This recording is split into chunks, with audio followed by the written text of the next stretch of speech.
Hello, Steve here. Great to have you here. Thank you for your time, and I really appreciate the fact that you're here. Thank you. Today, as part of my commitment to helping small businesses to be more successful, I'd like to welcome you to Results Mastery Live. I've been running these sessions now every day, Monday to Friday, for about a month, maybe 5 weeks. I'm not quite sure. And I'm running them into certainly the foreseeable future. So, it's great to have you here. Welcome. Fantastic. And don't forget, I'm live on LinkedIn, Facebook, and YouTube. So this is a great opportunity, I think. So today we're going to be looking at something called spin selling.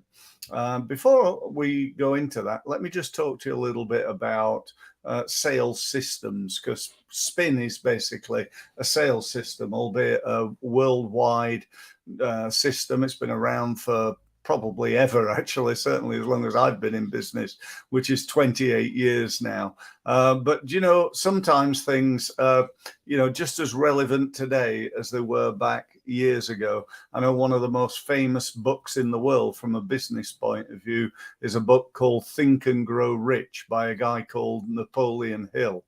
Apparently, a lot of today's modern management thinking and ideas and books and programs and training and so on and so forth comes out of this book, which I think was written in something like 1935.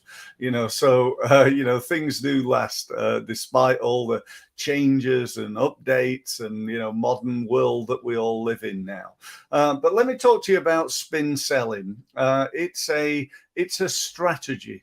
It's like one way of doing it. The old saying that there are many ways of doing something, and there absolutely are. And I wouldn't actually say it's like, oh yeah, this is my favorite way, or this is the way I use lots, but I certainly use elements of it in my selling. And I think the important thing is that you find something that you like, and then you master it. You become really, really good at it. In my university and on my results mastery program, I call each element of it mastery. So you've got marketing mastery, financial mastery, sales mastery, customer service mastery, people mastery, and what's the last one? Oh yeah, systems mastery. So you've got that as an overall business development program.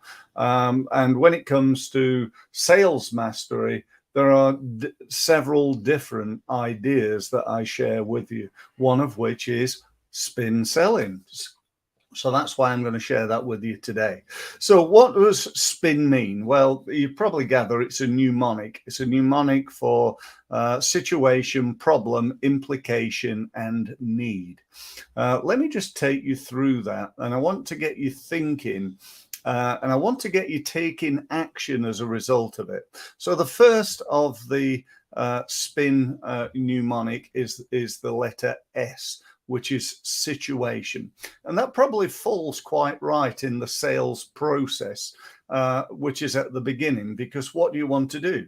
You want to get to know the potential clients current situation. So you're going to ask situation-based questions. So let me give you an example from my world. I might say to you something like, so tell me, what are you doing in terms of marketing right now? Because I want to know what's happening. I want to know what the current situation is.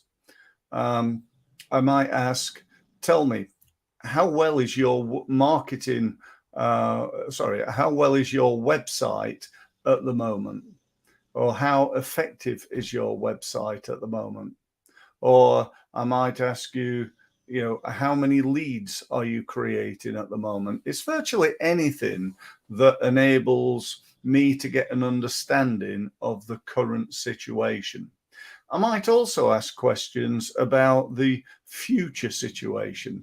So where would you like to be this time next year? So that's I want to know the situation that you would see as successful this time next year. Now, I could go on forever, giving you other examples, but they're probably, unless you're in marketing, they're probably not going to be of a great deal of value to you in terms of developing your own system. So what I'd suggest you do is come up with, I'm going to say something like 6 to 10 situation questions that you're going to use in your meetings to get to understand the client or the prospect's current situation. Now, it doesn't matter how many you've got. You might have 20, but what I'd recommend is that you become really, really proficient and good at asking a few questions. If you want to be good at asking 50 questions, it's like, mind-boggling, and you're probably never going to get that in a meeting anyway. And so what you want to do is to get probably 6 to 10 really good questions that enable you to have a better understanding of your prospect's current situation relating to whatever it is they're talking to you about. So if you came to me and wanted sales training, I'm not going to start asking you questions about your website, probably.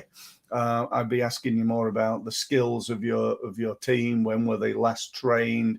What training have they done? And so on and so forth. So we need a little bit of flexibility in that. Next is the problem. So we know what the situation is. So what sort of problem is that creating? So if I said to you something like, tell me, how much traffic do you get to your website? And you said, well, I don't really know.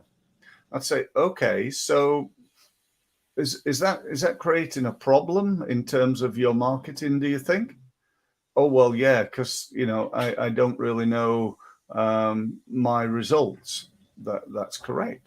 So I can then go and dig and ask further questions. So problem-inducing questions. I always remember, once attending a seminar by a guy called Tony Robbins. Many of you will know of Tony, very famous guy, probably the world's leading business and personal development coach. And Tony said, you cannot sell an aspirin until somebody's got a headache.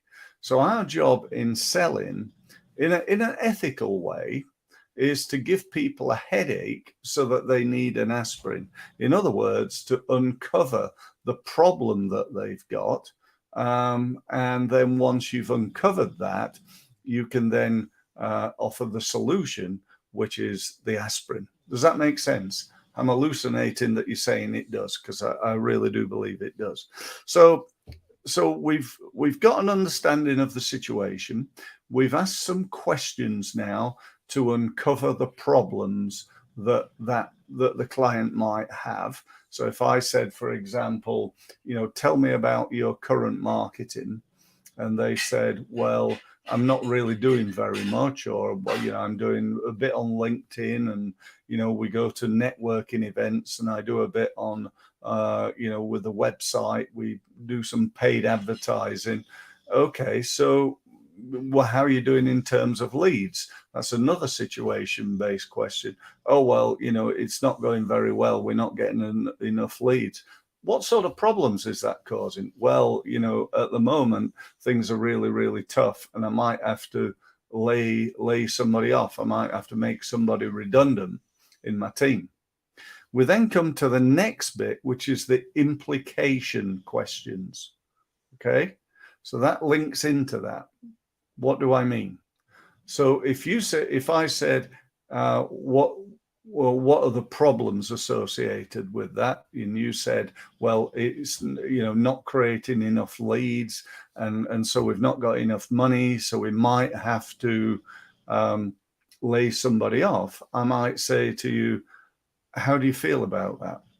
So that's an implication question. And what would happen then? And if that happens, what will happen? And how would that make you feel? And what would he have to do after that?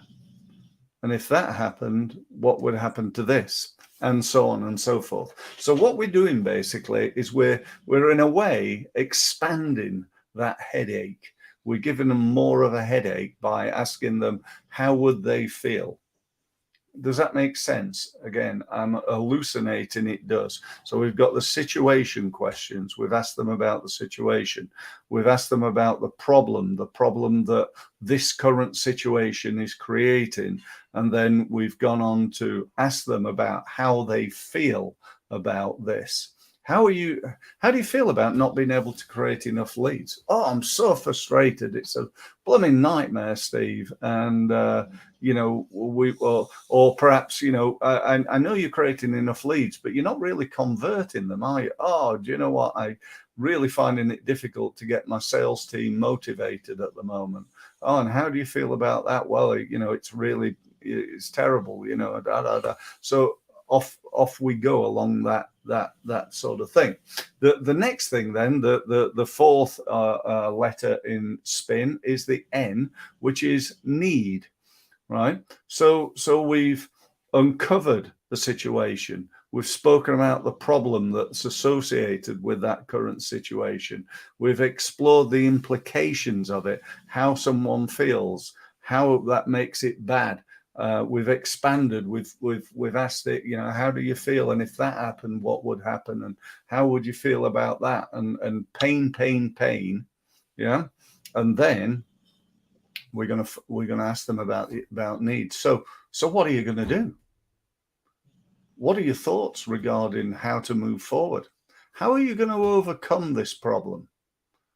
What action do you think you should be taking right now in order to solve this? You with me? So that's it. That's the whole ball of wax. They're the questions that you need to develop. And again, under each of those four headings, you need a variety of different questions that you're not winging it. You would never get a top performer in any aspect, whether that's at sport or perhaps I don't know, an actor going on stage and just winging it. They know what they're going to say, and they know the order in which they're going to say it. And a great order is SPIN. By the way, that's the book I learned this from.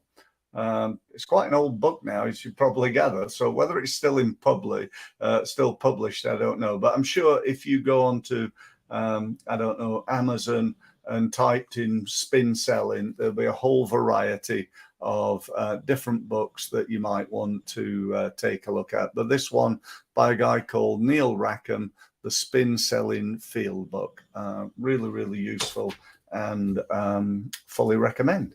So that's just about it. Thank you very much for attending today. I hope it was of value. I hope you managed to use SPIN selling. If you want to know about any of the other systems that I endorse and train and so on, there are a couple of things you could do. Very happy to come and do some sales training for you and your team. Look out for any sales training that I'm doing online.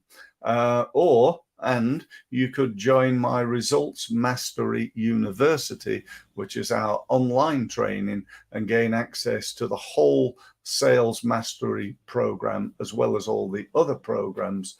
And it's only £25 a month. It's an absolute no-brainer, to be honest, and it's part of my commitment to help people. If you want to have a meeting with me, then use the banner there, or the website. Where is it? Oh, it's there. Trying to get there. It is. The website link there, and get yourself booked in. And I look forward to speaking to you soon. Don't forget, every